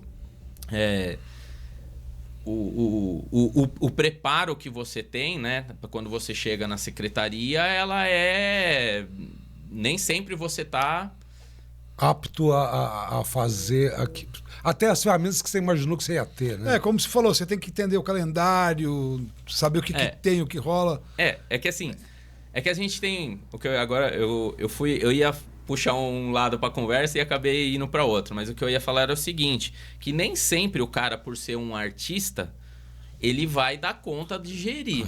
Então ele tem que... Sim. As pessoas têm que entender isso. Então, não é porque eu sou um bom ator que eu sei pular pro lado da mesa, gestor, né? Inclusive, a gente tem experiências, até aqui na cidade, de atores que assumiu a secretaria que fez a secretaria minguar. Que é o que ele está falando. Falando. Então, não necessariamente você ter um artista é garantia de que as coisas vão dar tudo certo. E também não é uma garantia de que o cara é um excelente gestor, que ele também vai conseguir. Você sempre está ali se equilibrando o pires. Agora, se você tem na secretaria um cara que tem uma familiaridade com a cultura... Ajuda bem, né?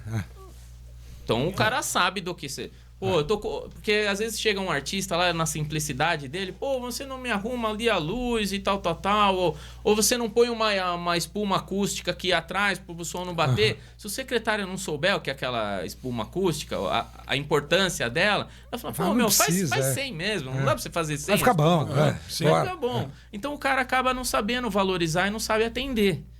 E ele não sabe e às vezes acaba ficando até bobo dos outros, porque não sabe, às vezes os caras também... Não, daí o que isso... O problema não é ficar o bobo. O problema é que se você não for uma pessoa aberta a essas... A se envolver com a classe artística, isso para todas as secretarias serve.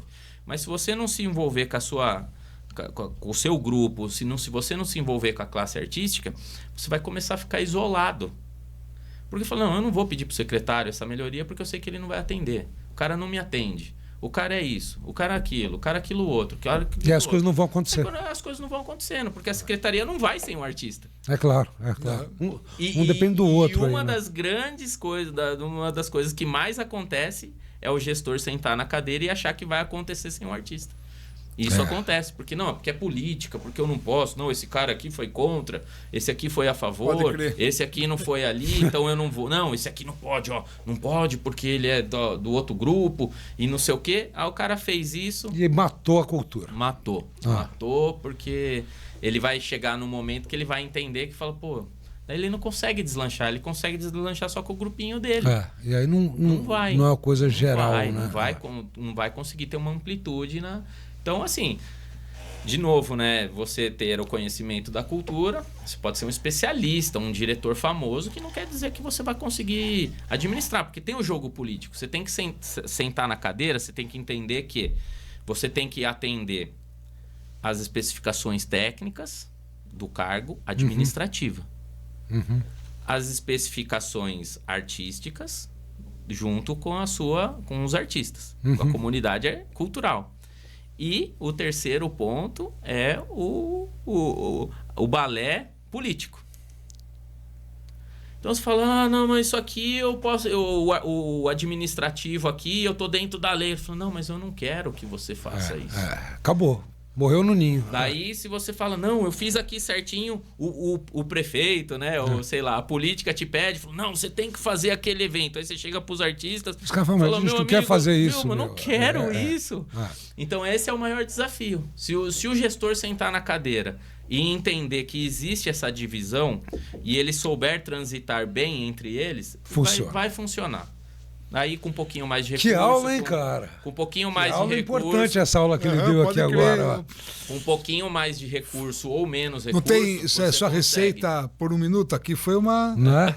Não, muito legal, muito legal. Muito Mas é uma realidade.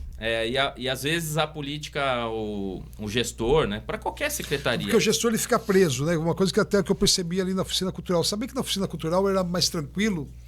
Porque não acontecia muito dessa questão da política assim, se envolver no espaço ali. A pessoa ia fazer aula de violão, tal, a gente fervia ali e estava tudo certo.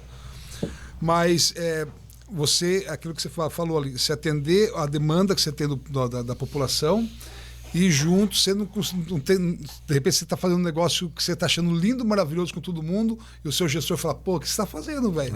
Porque você está tocando a bola ali, não é, né? É bem não é por baixo, você tem que mandar. E tem esse quarto lado que ele falou agora também, que além desses três, tem o público. O mais difícil é você entender isso, três aqui, e o público não quer. Se o público não quiser, também não vai bem também, né? O público é um desafio, né? Porque você começa...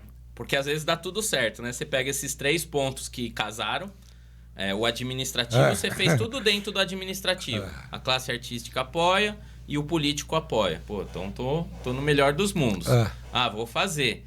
Aí você vai fazer uma coisa que o público ainda não tá com aquela afinidade. Né? Então, é difícil. Eu fiz um evento aqui, quando eu fui secretário... O que é mais difícil de desagradar? O público ou a panela? Não, essa foi foda. Você fica ali, né? Você fica toda hora. É tudo muito sensível, né? Você tá pisando em ovos a todo momento. O tempo todo, né? Não, você não consegue. Chega uma hora... E foi com essa cabeça, por exemplo, que eu fui pra Cerquilho. Eu falei, eu vou lá e não vou agradar político. Eu vou lá e vou fazer o meu trabalho técnico. Só que lá eu encontrei, né? Eu tive um prefeito ali que entendeu isso e a cidade também. Foi muito legal. Eu tenho uma experiência muito boa em Cerquilho. Tenho um carinho grande por Cerquilho.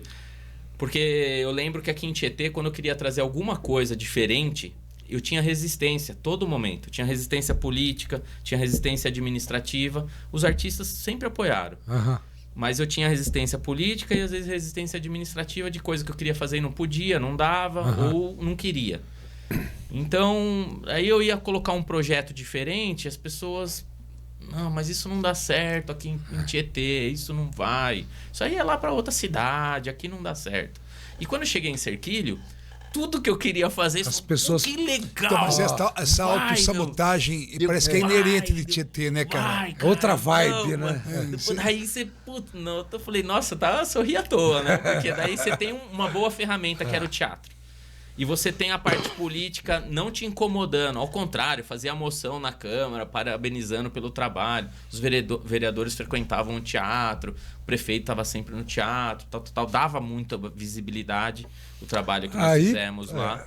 Então, e assim, mas você via que não tinha resistência das pessoas. Andou fácil, o teatro, né? lotava. O teatro lotava.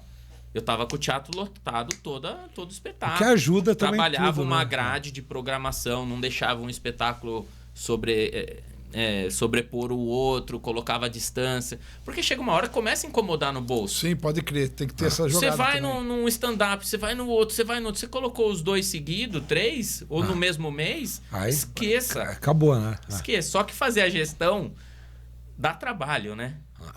Dá trabalho assim, fazer a gestão. Viu? Mas é um pânico, não é? Porque você tem que pagar a apresentação com a bilheteria, né? Ou não? Sim. Você está sempre numa tensão, né, cara? Não, mas no meu caso do teatro, não é o teatro que pagava. Mas assim, o que me ajudou também? Eu tenho um olhar como produtor. Então eu sabia que eu tinha que defender os interesses da prefeitura, da cidade, saber que eu tinha que agradar enquanto público, porque o teatro é público. É público, é público. Uhum. Só que eu tenho a responsabilidade de produtor cultural que fui e que sou. Uhum. Então eu sei que eu tenho que dar bilheteria pro cara. Então, às vezes, chegava um produtor pra mim e falava, não, porque eu quero. Eu falei, não, eu já tenho um espetáculo aqui marcado. Não, mas eu quero, você põe na outra semana. Então, eu falei, meu amigo, você não vai entrar aqui na outra semana. Porque não vai dar você vai entrar, certo, vai tomar pau, vocês vão dividir a bilheteria. Você vai sair triste e o outro vai sair triste. Vão canibalizar um espetáculo do outro. E aí eu era criticado, às vezes, por isso. Tinha alguns produtores que meio que pegavam assim. Eu falei, ó, desculpa. Não é pessoal. Quem não vai acha que tá dando brecha pro outro. O que eu quero é que dê certo. Mas não é só pra alugar, meu. Solta o teatro aí, a agenda e deixa pra autorar. É uma opção também. Você pode fazer, mas é complicado. Tem que fazer a gestão disso. Então eu peguei esse evento favorável lá. Mas eu tava falando, às vezes eu tenho vários tentáculos, né? Bora. Se vocês deixarem falar, eu vou falando. Mas eu ia dar de exemplo que como é difícil que você falou do público, né? Que às vezes não agrada e tal, ou aquela coisa, né? Que quando eu fui secretário aqui, eu trouxe a filha do Camargo Guarnieri para fazer um recital. Essa palavra recital não é comum. Claro, né? claro. E eu trouxe a Tânia Camargo Guarnieri, que é a filha do maestro Camargo Guarnieri, cujo maestro tem um busto no Teatro Municipal de São Paulo, como um grande maestro que foi na época. Né? E que é o segundo compositor brasileiro mais tocado no mundo.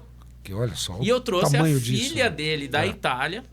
Ela falou, olha, eu fui atrás dela. Eu falei, olha, eu vou fazer uma semana Camargo Guarnieri aqui, não sei, 54ª, não lembro, 38ª, não lembro que ano que foi. Eu falei, eu vou fazer aqui, eu gostaria muito que você viesse aqui pra Tietê e tal, e nós vamos fazer um recital e blá, blá, blá. E aí acertamos um valor de cachê muito simbólico. Isso que eu ia falar, ela não veio por causa de dinheiro, né? Com certeza. Muito simbólico, né? Mas veio com a mãe dela, recebeu uma homenagem aqui. Eu trouxe ela e a mãe aqui para fazer um recital. Então. Recital. Como é que que é recital? Era um recital de piano e violino, que ela é violinista, violino e piano. E para oferecer o piano para essa mulher? Como é que eu vou colocar piano para ela? Daí eu tive que locar o piano pela prefeitura. Como é que você loca o piano pela prefeitura? Que você às vezes tem uma dificuldade na Santa Casa. A Santa Casa estava passando por alguns momentos difíceis naquela época. Como é que você vai explicar que você precisa de dinheiro para alugar um piano? Para alugar um piano para fazer um recital. Ah, não, essas coisas não funcionam aqui em Tietê. E eu briguei e trouxe. E depois fizemos uma coisa para oferecer para a cidade, uma coisa diferente. Uma coisa que está à frente do tempo. Porque aqui o Camargo Guarnieri põe um grupo de dança lá e cumpre essa tabela. Eu até comentei sobre isso. Nunca foi dada a importância, né, que eu tive uma Camargo Guarnieri... muito triste, às vezes, por conta do... E nem criticando quem trabalha na cultura, mas por conta do gestor mesmo, cara. Sabe, chegava a semana do Camargo Guarnieri, um evento embaixo de uma tenda na praça, fala, porra, velho. Eu cheguei, uma das vezes teve uma situação dessas, eu cheguei em casa, estava passando na Globo. Fez uma até falar, hoje a Filarmônica de Londres, em Berlim, fez uma apresentação para homenagear o brasileiro Camargo Guarnieri e tal. Eu falei, caralho. E aqui teve o quê, né? Lá, a Globo passando e eu embaixo de uma tendinha, com medo dele puxar saco, entendeu? Ouvindo uma apresentação. E na temporada do não teatro, que a apresentação não seja, né? Não desmerecendo, não desmerecendo né? a apresentação, nem vou falar quem era, né? Sim, não, mas é. Conservadorismo, por exemplo, é muito conservador, o grupo que comanda a cidade é extremamente conservador. Isso que o Pablo falou, isso daí eu vou até atropelar você, cara, mas é uma visão que eu tenho. Isso não é para Tietê. Pode ver, tem um monte de coisa que não é para Tietê e para outra cidade acontece, não acontece Tietê. Tietê é uma cidade muito que se auto-sabota.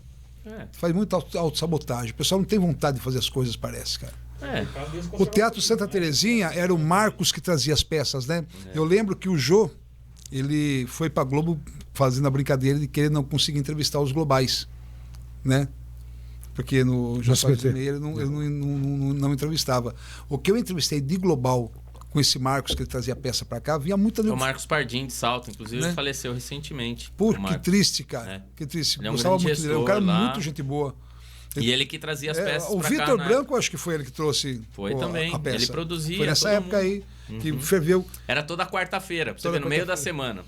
As peças aconteciam às quartas-feiras aqui em Tietê. Mas se você consegue levar uma ópera curta, eu acho que era o nome que você falou. Se você consegue... para ser que você consegue fazer em Tietê, né? Porque não é possível que sejam tão diferentes. Mas quer dizer, porque você falou no começo que você fazia pesquisa para saber o que queriam. Eu fazia. Tudo bem, você pode entregar o que querem, mas também você tem que entregar alguma coisa que eles nem sabem que querem. Exatamente. Porque senão você não vai mostrar nunca. Eles vão sempre ver a mesma coisa, porque é o que eles conhecem, né? Você tem que em algum momento mostrar uma coisa diferente para abrir um pouco, aí, né?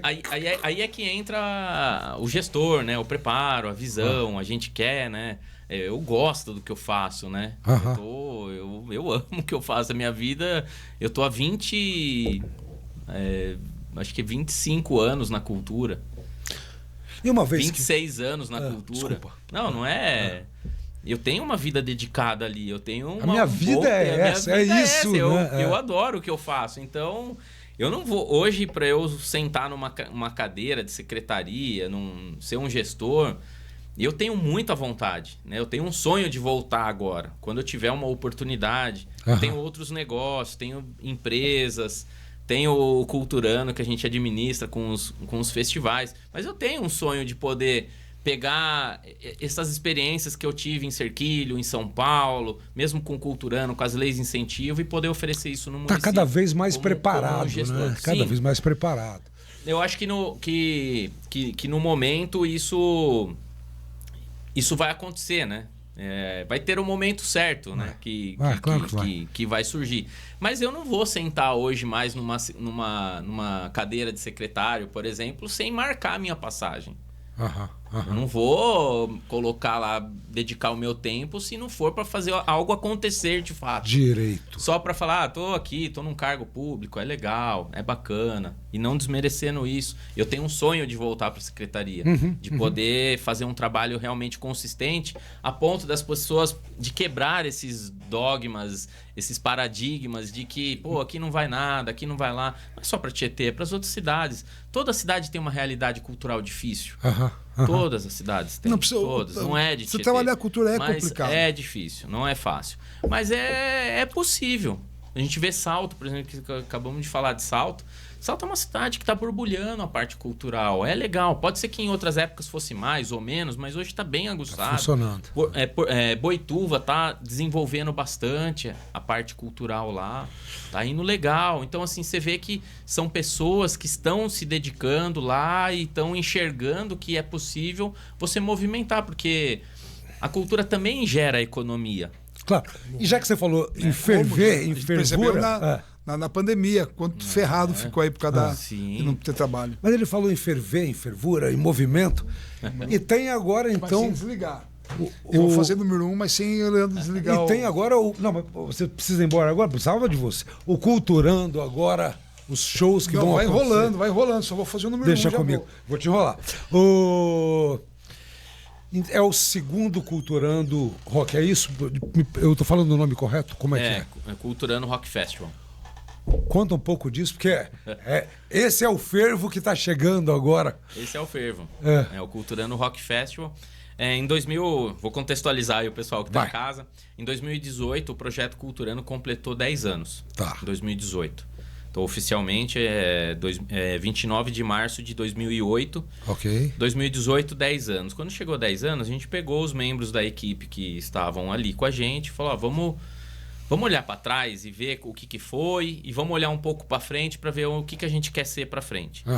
Então a gente remodelou um pouco, redesenhou a visão estratégica, redesenhou o logo, a gente criou uma nova identidade visual para o Culturando, a gente enxergou uma visão um pouco mais colaborativa, tentar se aproximar um pouco mais do artista, e a gente viu também que estrategicamente a gente deveria definir um raio de atuação, um circuito de cidades para a gente atuar. Porque a gente ficou muito Tietê e depois Cerquilho, Tietê, Cerquilho, às vezes Jumirim, às vezes Laranjal, e eu tava morando em Porto Feliz já. Sei. Eu já havia me casado, tava morando lá. E aí a gente falou, vamos fazer o seguinte, vamos fechar Vamos criar um eixo. A nossa visão era criar um eixo de referência cultural em 5 cidades. Laranjal Paulista, Jumirim. Jumirim é a sede do projeto Culturando hoje, legalmente. Tietê, Cerquilho e Porto Feliz, que era a cidade que eu moro. Falei, vou desenvolver o Culturando para lá. Então a gente fechou essas 5 cidades. E o que eu enxerguei lá de experiência em São Paulo, estando no Teatro Municipal, eu vi que as grandes instituições, mesmo às vezes tendo um contrato de gestão, e contrato de gestão é quando o governo, né, o poder público, repassa recurso para a instituição, por exemplo, Instituto Bacarelli, as Baquianas são financiados pelo SESI, mas o próprio Teatro Municipal tinha uma organização ali gerindo o espaço, recebia recurso. Mesmo às vezes com um contrato público, eles utilizavam as leis de incentivo como complemento de financiamento para viabilizar outras ações. Eu falei, mas praticamente a instituição não precisava, mas inclusive é uma exigência dos contratos de gestão que tenha essas leis de incentivo para potencializar o trabalho que a organização está fazendo. E eu fiquei com isso no radar e eu já entendia da lei federal, por exemplo, Lei Rouanet, já conhecia o programa do PROAC, mas eu nunca tinha feito. Eu falei, acho que isso vai pegar só as grandes instituições, talvez não. Eu tinha também um pouco daquele mito de que isso aí não vai dar certo para cá. Isso aí não vai aprovar, é muito burocrático. Nós estamos falando de que ano? Estamos falando de 2017. Tá. 17 para 18. Há 7, 8 anos atrás, né? Foi logo que eu voltei de São Paulo. Você pegou ainda quando tinha que imprimir aquele monte de papel para pôr no correio, né? Sim. Foi o finalzinho disso, já começou a digitalizar, né? Mas aí eu falei, eu acho que isso não vai dar certo aqui, tal. E aí eu inscrevi um projeto na Lei Federal.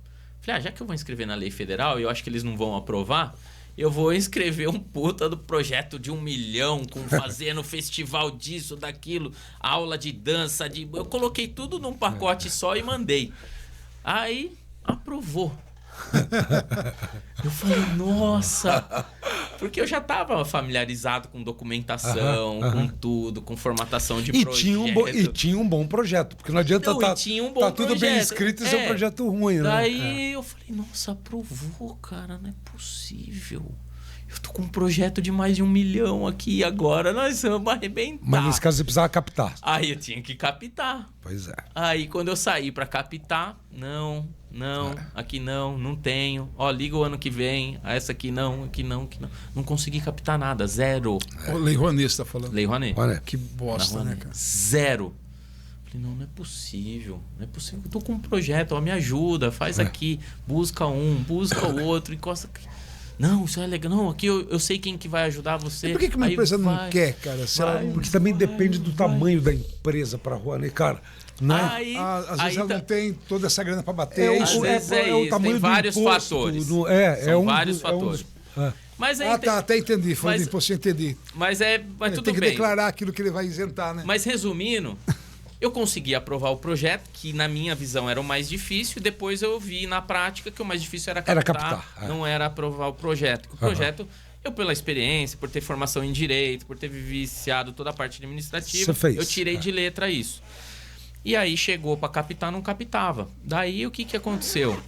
Eu falei, então a gente deu um passo para frente, vamos dar 2 para trás. Aí eu dei 2 passos para trás e fiz projetos pequenininhos no ICMS.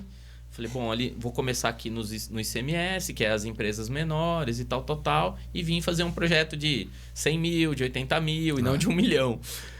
E aí fui, aí conversando com uma, aí consegui um patrocininho com uma, com outra. Aí veio a pandemia, mas eu já tinha começado a captar já alguns projetos, consegui executar virtualmente. Mas já tinha trilhado um caminho e comecei a construir um portfólio. Porque eu chegava também nas empresas e falava assim, eu tenho um puta de um histórico, aqui eu já fiz isso. E quantos projetos você já fez incentivado? Nenhum. Daí você perde um pouco dessa credibilidade, né? E aí na pandemia eu já consegui executar alguns, saindo da pandemia eu já estava com outros, e aí o caminho foi dando certo. Só que, como a gente não tem assim, os patrocínios que eu consegui, eles davam para financiar 1, 2 projetos por ano. E aí eu vou cair onde que você perguntou para chegar no rock. Eu tô dando a volta para esperar ele voltar dali de onde ele tava ali comendo lanche. Aí, como eu percebi que eu tinha recurso para 2 projetos, eu tracei uma estratégia pro Culturando assim. Eu falei, olha, então de vez a gente ficar focado só em 1, 2 cidades, eu vou triangular os projetos. Então eu fiz, naquele ano, eu executei o Culturando em Cena, em Porto Feliz, virtualmente, que era um projeto para Porto Feliz. E aí eu falo, o Festival de Literatura eu fiz em 2021 em Jumirim. E o Festival de Rock eu fiz em Cerquilho. Então, recapitulando, em 2021 eu fiz o Festival de Literatura em Jumirim. Em 2024, que foi o ano passado, eu fui para Porto Feliz. Vamos gerar o negócio. O de rock, o Festival de Rock, eu fiz em 2023 em Cerquilho e esse ano eu tô trazendo para Tietê. E o Culturando em Cena, que foi em Porto Feliz o ano passado, eu tô levando para Cerquilho o ano que vem, fazendo um baita de um festival de teatro lá pro ano que vem. E o Festival de Literatura que eu fiz em Porto, eu vou levar para Laranjal. É a próxima cidade. Então eu vou triangulando para poder circular com esses projetos e todo mundo cada cidade desse eixo poder receber alguma produção do Culturando. E eu tô feliz de vir aqui para Tietê, porque fazia muitos anos que eu não executava um projeto aqui pelo Culturando, né? Inclusive o Festival de Rock eu cheguei a oferecer em Tietê na época. Era o secretário, era o Getro na época. E ele é um cara boníssimo, tudo, mas a agenda não estava batendo, aqui já tinha alguns eventos e tal. E eu acabei levando para Cerquilho e falou, a gente tem a data aqui em Cerquilho para o rock, mas eu acho que a gente não vai fazer porque a gente está com dificuldade de mão de obra e tal. Eu falei, tô com um projeto pronto pro Festival de Rock, então daí a gente fez em Cerquilho, mas ficou aquele... mas eu queria tanto Tietê, eu queria voltar para Tietê, voltar para Tietê. E aí deu certo. Daí o próximo da fila, né, que foi o Festival de Rock, e aí deu certo de acertar então, aqui. Conta sobre esse Festival de Rock agora para nós. Contamos toda a história para chegar aqui, né? Foi muito e aí bem a gente contado. tá vindo super animado, porque são 14 anos desde o nosso último evento aqui. Culturando tem 17, então eu fiquei 3 anos, faz muitos anos, né, que a gente não vem, porque acabou indo para Cerquilho, Laranjal, Jumirim, depois fui para São Paulo, aí desconectou um pouquinho e não vinha a oportunidade de voltar aqui para Tietê. E aí o Festival de Rock é muito bom porque tem uma identidade, né? Tem uma história aqui do Culturando com o rock. Tem uma pedida da cidade, parece que não, mas existem muitas bandas de rock aqui em Tietê. E são bandas muito famosas, por exemplo, o Rock História, que na época, né, falou, não, tem uma banda que você precisa conhecer, que é o Rock História. E depois você vai, né, com o passar dos anos, você vai vendo que o Rock História marcou a geração de muitos músicos, né? Muitos músicos começaram a tocar porque viam o Rock História tocando, por exemplo, se apresentando na época de ouro e tal, né? Então eu falei, não, um festival de rock eu quero fazer e vamos fazer legal lá. E a gente tá aqui agora com 15 bandas. A gente preparou um super festival. Como é que é o line-up dos dias? A gente tem uma... É legal o pessoal em casa saber também. A gente sempre, quando a gente procura fazer os festivais, a gente abre chamado para inscrições. Né? E é legal validar isso, porque a gente faz curadoria, né? Quando a gente fala de rock, a gente fala, encontro de motociclistas, não tem nada a ver. Né? Encontro de motociclista é pra você ir com a sua moto lá passear, e eles colocam as bandas lá para você ter um sonzinho pra você curtir. Aqui é um festival cultural de rock. E tem uma curadoria. Nós recebemos, para essa edição aqui, 288 inscrições. 288 bandas querendo tocar aqui em Tietê, no Festival Culturando, no Rock Music. 288 bandas dessa cidade, do estado. Do estado. Tá. Inclusive fora do estado, inclusive uma das bandas está vindo do Rio de Janeiro para cá. Então a gente faz uma curadoria, selecionamos 15 bandas. Dessas 15 bandas, 6 bandas são da cidade de Tietê. Essa a gente tem como missão de sempre reconhecer e valorizar o artista local. Então, todos os nossos eventos sempre tem o artista local, validando o evento, participando, prestigiando, inserido dentro do contexto. E alguns convidados de fora, entre eles o Supla. né? Que é um grande destaque aí da nossa programação, mas não somente ele, né? Como eu falei, são 6 bandas da cidade, tem Velho Joe e os Capangas, Quadra 30, que tocou no primeiro encontro de bandas nosso em 2008, né? Tem Rock História, que é aqui da cidade, Velho Joe e os Capangas, Quadra 30. Vai ter o cover do Oasis, né? Auto Reverse. Vai ter o cover do Oasis também. Tem um cover do Oasis, que os caras estão, sei lá, acho que há 20, 30 anos fazendo cover do Oasis. E o Léo Fiorini, ele é muito parecido, né, com o vocalista. E ele é um tributo, né, que eles fazem. Então a gente vai trazer. Então, tem uma programação muito legal. Tem a Adrena, que é uma vocalista e uma cantora, a banda Adrena, né? Que está muito em ascensão, está circulando o país. Ela foi formada ali no Complexo do Alemão e falou, lá numa comunidade onde espera-se, né, que saiam de lá funkeiros, sambistas, e saiu uma roqueira. E ela tocou já no Rock in Rio, foi ganhando projeção, foi ganhando espaço, a gente se cadastrou. Que legal. Se cadastrou e tá vindo para Tietê, né, participar. Aí a gente tem 2 bandas também de destaque. Mas isso é muito legal também, se trazer o pessoal de fora, mesmo que não seja conhecido. Não são conhecidos aqui pra gente, mas na cena... eu fiquei com isso também na hora de fazer a curadoria. Eu falei, mas Drena, ela tá... Não, na cena ela tá... Na cena ela tá, mas aqui não. E aí, vendo na propaganda, acompanhando, né, a divulgação, eu vi várias pessoas de Tietê falando, não acredito que o meu sonho era conhecer a Drena, vai vir aqui na minha cidade. E a gente não esperava, não né? Tá no mainstream, né? Mas não tá. Isso é o lado bom da tecnologia hoje.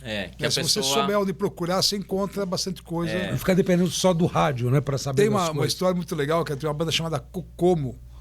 É uma dupla francesa, na verdade. É um bateria e um guitarrista.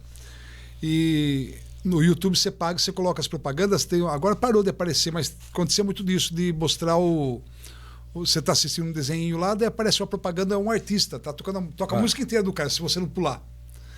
Aí um dia eu lá em casa, assim, como eu pesquiso muito rock na internet, ela assistindo Peppa Pig, foi passar a propagandinha, caiu essa banda, cara. E ela virou os olhos. Tanto se você perguntar pra ela qual a banda favorita dela, ela fala que é o Cocô. Olha que legal. A gente encontrou na internet mas por sugestão a internet de possibilita isso, né? Então tem outra banda aqui, eu vou pegar até pra falar o nome das bandas aqui, pra eu não esquecer, eu tenho, mas na sexta-feira a gente tem algumas coisas eu lembro de cabeça, outras não. Mas eu vou falar todo mundo pra não esquecer. Lembrando que esse programa está indo ao ar na quinta, né, Leandro? Na véspera, então amanhã... Amanhã você vai pagar umas Antárticas pra nós lá na Beira Rio? Eu falei aqui, amanhã, então, sexta-feira, dia 24, a partir das 6 horas da tarde, às 18, né? A partir das 18. 6h03, porque tem que tocar a Ave Maria primeiro, que é do lado. Tem que esperar bater o sino ali e tocar.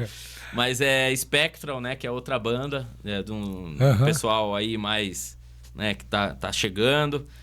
Spectral, Angry Chair, Quadra 30. Spectral é de Tietê. De Tietê, Angry Chair de Cerquilho. A Quadra 30 aqui de Tietê e a Radio Tunes de Tatuí, do Nuno. No sábado, aí a gente tem outra galera fera, que é o Jaguatirica Fever, que é surf rock.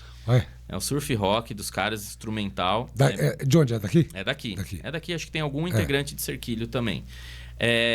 A gente tem começa às 3 horas da tarde. Então, é legal frisar pra galera no sábado e domingo. Começa de tarde, gente. Não tem esse negócio de madrugada.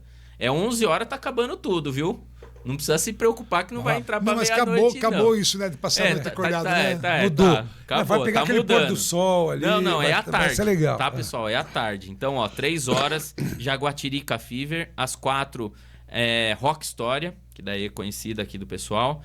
Insane Trip, que é uma banda autoral, fantástico, de Ribeirão Preto. Ribeirão Preto. Música própria. Os caras são muito bons, música autoral. Só que não tem, o vocalista ele tem o timbre de voz igualzinho e a levada da banda é igual do Chorão. Tá. Então você pode esperar que vai vir algum cover ali no meio, mas o negócio dos caras é o autoral. Aí tem às 7 horas tem a Adrena, que tá vindo do Rio de Janeiro, que eu acabei de falar dela. E às 8h30 tem uma mocinha que tá se despontando aí no cenário do rock, que é a Alexia, que é uma banda de Tatuí. Ela é de Tatuí, com o Gustavo, o pessoal. Ela tá muito em ascensão, tocando em grandes festivais, em Brasília. E agora ela está acabando de sair de uma turnê que ela fez com o The Calling, que se apresentou, fez uma turnê em algumas cidades, e eles foram a banda oficial de abertura em alguma dessas, em 4 ou 5 apresentações. E ela tá indo, tem uma levada de pitch nela, e é uma cantora fantástica. Esteve com a gente em 2023 e vai estar de novo agora. E às 10 horas, que é a última banda do sábado, é Apóstolos, que é uma banda de Piracicaba, toca clássico. A gente quis nessa curadoria sempre legal tentar, o nome Apóstolos, Apóstolos do Rock. Tentar no final da noite deixar um pouco mais clássico assim um pouco as bandas, tá? Então isso faz parte da nossa estratégia, curadoria. Da ideia. E no domingo começa às 2h30 da tarde. Ó, gente, é 2h30, não é 2h30 da manhã, não, é da tarde. Tá? Então tem o Velho Joe e os Capangas, que é aqui de Tietê, a Auto Reverse, às 4, que é de Tietê também, a vocalista Maíra. Às 5 horas o Supla. Então o Supla é à tarde, não é à noite, galera. É à tarde. 5 horas o Supla. Às 7h30 o Supersonic Oasis, tributo, né? O cover do Oasis. É a banda Supersonic. E às 9 horas é a Live by Night, que é uma banda lá dos cabeludos, né? Do Gregory ali, da Live by Night. Essas duas bandas eu acho que são bandas que vale a pena destacar, que é a Alexia e a Live by Night, que são bandas aqui da região, que estão sempre presentes aqui em Cerquilho também, mas eles estão expandindo, estão entrando forte na cena do rock, estão ganhando projeção, estão tocando em grandes festivais. É legal, que você deu espaço pro pessoal da Spectral. E vão estar aqui. Eu conheço essa rapaziada aí. Do Spectral? É o Marcos, né? O Marcos é um dos integrantes. Ele é o pai e filho, né? Pai e filho. É o pai e filho na banda. E a gente tem muito isso ao longo dos... por exemplo, o Velho Joe e o... Beijo, Marcos. Agora eu quero um pote de mel. O Velho Joe e os Capangas, por exemplo, o Álvaro, que é o vocalista, né? Eu encontrei muito isso nesse retorno aqui pra Tietê. E ele falando, que legal que a gente foi selecionado, porque eu toquei... A minha primeira vez que eu toquei foi no Culturando. Aqui, olha que legal. No encontro de bandas. E eu achei várias... Não, o Álvaro, do Joe e os Capangas. Até que você falou do... Não, ele se apresentou, a primeira vez dele foi no Culturando. O Quadra 30 já existia, mas eles tocaram com a gente na primeira edição do encontro de bandas, e eles estão sempre tocando com a gente, vão estar de novo. E eu encontrei vários músicos que a gente vai revendo, os amigos, o pessoal do tempo e tal. E muita gente veio confessar, né? Trocar uma ideia e tal. E falar, que legal que tá voltando aqui pra Tietê, porque, nossa, a primeira vez que eu me apresentei foi no palco do Culturando. Que legal, né? Então, isso a gente mantém tenta preservar um pouco essas características e sempre colocar uma banda mais iniciante. E a gente entendeu que dentro desse line-up que foi preparado, essa curadoria, o Spectro faz um pouco, a banda Spectro faz essa parte. Faz um pouco dessa banda um pouco mais iniciante. A gente via que eles estão bem no comecinho mesmo. Eles já estão formados há alguns, sei lá, não sei quantos anos exatamente, não lembro de cabeça, mas eles já têm uma formação, mas estão muito no comecinho, engatinhando, mas é por isso que a gente quis dar essa oportunidade. Então dá um recado, chama aí o pessoal para lá, conta. Bom, programação completa nas redes sociais do Projeto Culturando Rock Festival, também tem um perfil no Facebook, no Instagram, ou pelo site do Projeto Culturando, tem toda a programação para vocês acessarem. E quem gosta de rock, quem não gosta, pode ir, porque é muita banda boa, concentrada em 3 dias, sexta, sábado e domingo, no palco da Beira Rio, aqui em Tietê, toda a região vindo, com destaque aí para esse grande popstar que é o Supla, que ele é mais do que um músico, ele é um cara presente, ele é um personagem presente aí. Uma coisa que eu posso falar com autoridade é que o Pablo ele sabe fazer evento, o evento dele sai sempre redondinho. Não, redondinho.